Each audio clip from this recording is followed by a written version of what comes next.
देखी डोला ताई मान मनवा रह जला हार के।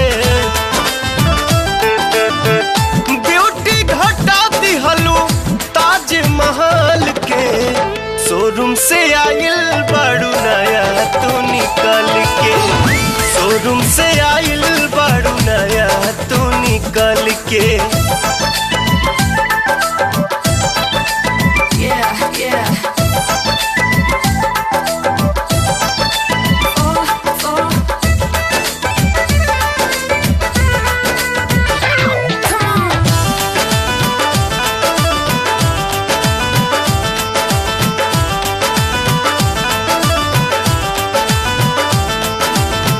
कौना कारीगर के तू हो कारीगरी, गजबे बनावट बाटे मनही के परी।